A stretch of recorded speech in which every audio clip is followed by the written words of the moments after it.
Hi, I'm Lincoln Damhurst with Board Game Geek. I'm here with Alistair Carney from Rule and Make Games. He's here with Skyward Airborne City. What do you got to tell us about this? So Skyward is a 2 to 4 player competitive drafting game. It's set in the universe of Skyward, so the 4 factions have set aside their differences and come together to create this beautiful city, airborne city of Skyward.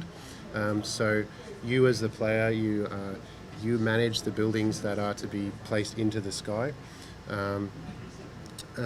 So each round we have the warden, and the warden is responsible for divvying up the buildings, the gorgeous buildings that we have here that will go into Skyward, the airborne city. It uses a I split you choose gameplay style. So every round, based on the number of players, the warden will pick up a number of cards, look at those cards, and then put them into piles. Now, there doesn't have to be equal number of piles to number of players. It can be, and then the distribution can be uneven as well. So you can do multiple cards in a that's group. right. They're going to pick what you break it up and hope that you make one of the piles appealing enough that maybe it'll skip the one that you want. Exactly, and it might come back to me. So I'll go along. I'll divide my cards up. And then, as the warden, I pick last. So you would pick first, and around the table we go, and then whatever's left is the other cards that comes to me for my turn.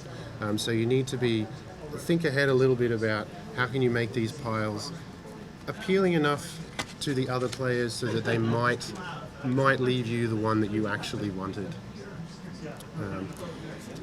And the other interesting thing is that the warden changes per round with the piles as well. You actually put the warden marker in with one of the piles. Oh, so that helps increase the like a pile that you may definitely don't want. In other words, like please take this one unless you want to be the warden again. Yeah, and as the warden, you get a bonus 1 cog if you take that particular. And is this pile. our currency? So yeah, cogs are a generic currency in the game. So in your turn, once you've selected your cards, let's say I select to be the warden again, I would get to go first. I get my bonus cog. I now have my hand of cards, and we're launching buildings into the city of Skyward. And to launch buildings, you can launch 1 building per turn. And the way we launch buildings is by paying their resource cost. Okay. And in the game, the resources are faction support. So there's 4 factions in the game. Okay. The Makers, Collective, the Preservers, and the Seers. And they each have a different theme to their style of buildings. And you use that faction support to pay for the cost of launching that building into the sky. So you have to use multiple cards with that symbol to help pay for specifically that type of building? Yes, that's correct. So for instance, the Cloud Network, it requires 2 of the collective faction support. So if I'm able to pay for that, I can launch that into the sky, into my tableau. So you'll have to have that card, and then you're going to hopefully get cards that you don't necessarily want to build with, but have the currency that you need to make that to launch that building. Yes, that's right. Yeah. Neat. So multiple symbols require multiple of the cards, of that particular card. There is the wild symbol, which is any of the factions can fulfill that requirement. And tokens are any support. So I can use that to represent a specific faction or a wild. That's nice. It's a generic currency in the game. So it looks like you've got. So what are these cards here then? So these are what we call the instant cards in the game. Oh, so there's each of the buildings have different symbols on them that represent different things. We have. So I'll just run through them. So we have scoring abilities. So they're buildings that generate additional points at the end of the game based on various combos. For instance, like having multiples of that building or having some of their companion buildings. Those kind of combos in the scoring. We have ongoing effects, which give you benefits in the game while you're building out your tableau. So like this one here, it lets you ignore that cost. Yes, so Steam Engine, for instance, while it's in your airspace, so we call this entire area your airspace. While it's in your airspace, you can ignore the wild cost of buildings. So are you like upgrading, like you'll have this that'll give you certain benefit, then you're getting another card potentially that might take its place? So you don't replace buildings that are in your tableau. Once they're there, they're there. So you're strategizing around how can I get various cards to create the most efficient combo, and they combo off each other so that the end game scoring, you're getting the best score possible based on the cards you've selected to launch. This particular symbol, this is the launch ability. So when it launches into your airspace, you get some one-time instant effect that benefits you. So for instance, the Foundry, you'll get a cog for launching that into your airspace. For launching this specific one. And lastly, we have instants. Now, the way instants work is that when they are in the split, if you choose to pick up that particular pile, those instants, they don't go to your hand. They immediately go down into the bottom here of your play area. And there's two main types of instants. There's airships and pigeons. Pigeons are worth negative VP. You don't want pigeons. They're basically up there making a mess, landing on your buildings. You don't want those. Airships, they will give you 2 points. It's just straight VP. However, there are buildings in the game that play off of both pigeons and airships. So for instance, the airship bay, if you have the airship bay, then all your airships are worth additional victory points at the end of the game. Pigeons generally are worth negative points unless you have the rookery. If you play the rookery and launch the rookery, now your pigeons are worth 1 VP instead of negative 2. So that's a way to...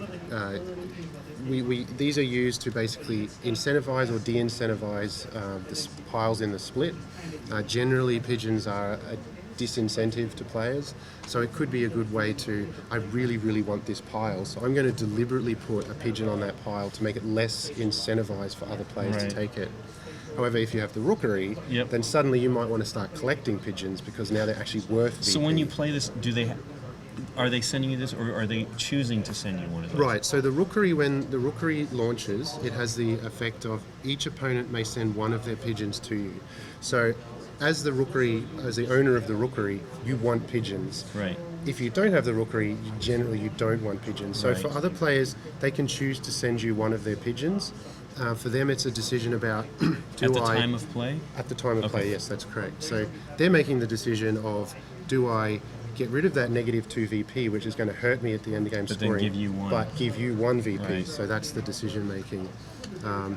And there's some other interesting combos like the jump gate, which lets you swap buildings. So when the jump gate comes into play, you can immediately you choose an opponent and swap a building with jump gate.